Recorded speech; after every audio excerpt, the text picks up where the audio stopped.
그래서 이제 세 가지를 말씀드렸는데 요거는 이제 간단하게 정리를 해서 제가 한번 말씀을 드리겠습니다. 부동산 증여의 확실한 절세 방법 세 가지.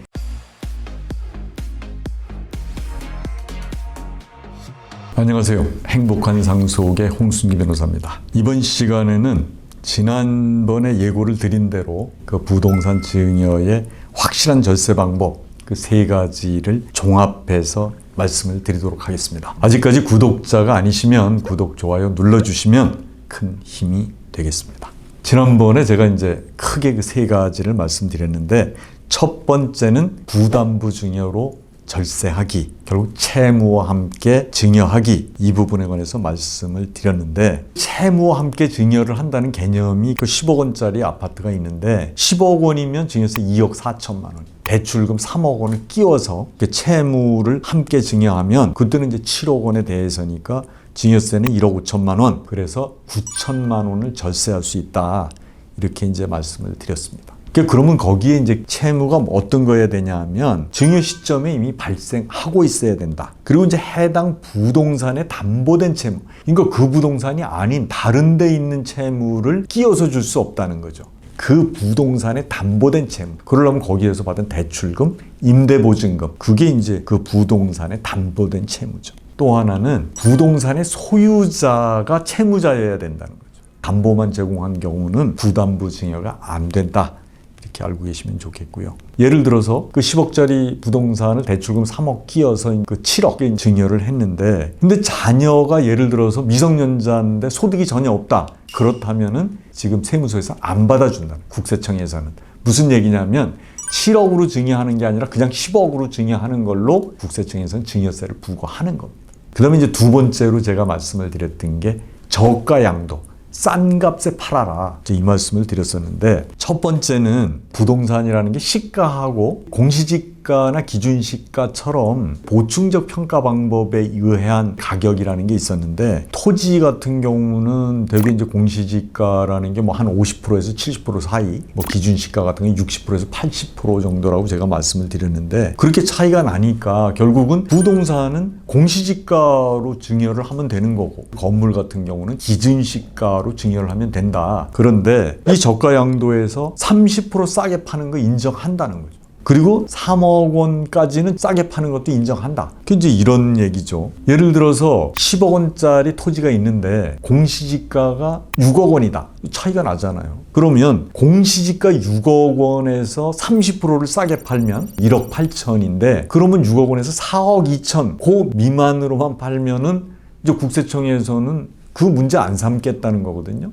그러면 결국 보세요. 자녀 입장에서는 4억 2천이니까 5억 8천? 그 정도를 절세를 할 수 있잖아요. 그 30%하고 3억 원하고 따져서 제가 지난번에도 말씀드렸는데, 이제 그 부분을 넘는 건 증여라고 본다고 그랬잖아요. 예를 들어서 20억짜리 건물을 30% 싸게 주면 6억이 되잖아요. 그런 경우는 3억까지만 인정을 한다. 그렇게 아시면 되겠습니다. 그게 저가 양도에서 제가 이제 중요하다고 말씀을 드린 게 뭐냐면, 싸게 파는 대신 자녀가 매수대금이 어디서 나왔냐, 이 매수대금의 출처는 분명히 해야 된다, 이걸 말씀드렸고, 또 하나는 매수대금을 그러면 부모님 계좌로 넣을 때 실제로 넣는 것도 중요하고, 넣은 그 자료가 있어야 되고, 또 하나는 그거를 부모님이 쓰셨어야 되는 거예요. 그렇지 않아도 부모님 계좌에 상당한 기간 있어야 된다. 들어가자마자 바로 빼서 그 돈이 없어졌다. 그럼 국세청에서는 자녀한테 돌려줬다라고 인정한다는 거예요.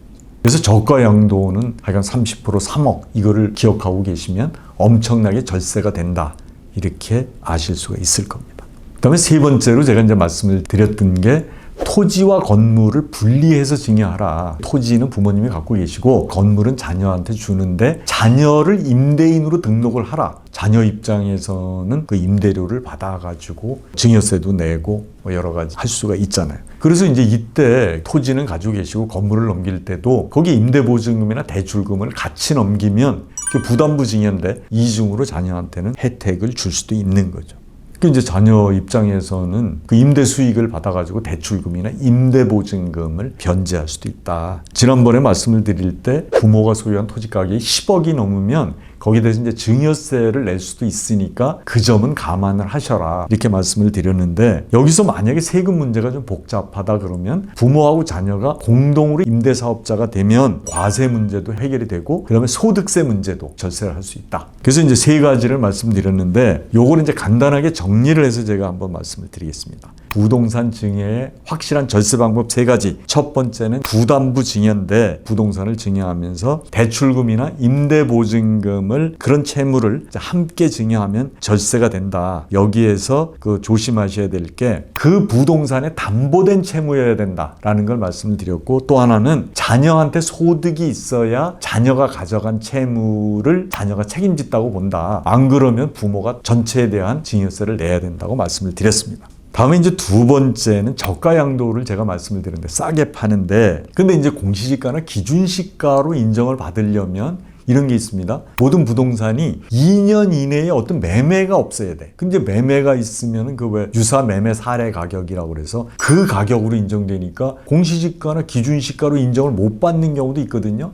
그러면은 절세 효과가 떨어지니까 공시지가나 기준시가로 인정이 될 때 그때 저가로 양도를 하시면 좋다. 그리고 여기에서는 30%하고 3억 원 그거를 이제 기억을 하고 계셔야 되고 그 부분이 넘는 부분은 이제 증여세를 내실 그런 준비를 하고 계셔야 된다고 제가 말씀을 드렸습니다. 그리고 마지막으로 이제 토지와 건물을 이제 분리해서 증여할 때는 대개 토지는 부모가 그냥 가지고 계시고 건물을 증여하는 게 좋고 그러면서 이제 임대보증금 자녀가 떠안는 것으로 부담부로 하면 세금이 완전히 줄 수가 있다. 그리고 자녀가 임대인이 됐으면 임대 수익으로 그 대출금이나 임대보증금을 반환을 할 수도 있다. 자녀하고 부모가 임대 공동사업자가 되면 세금 문제들이 해결될 수 있다. 이렇게 제가 말씀을 드렸습니다. 이상 영상이 유익하셨다면 구독, 좋아요 부탁을 드리겠습니다. 다음번에도 여러분들이 더 궁금해하시는 그 컨셉을 제가 연구를 해서 새롭고 도움이 되는 영상을 만들도록 하겠습니다. 감사합니다.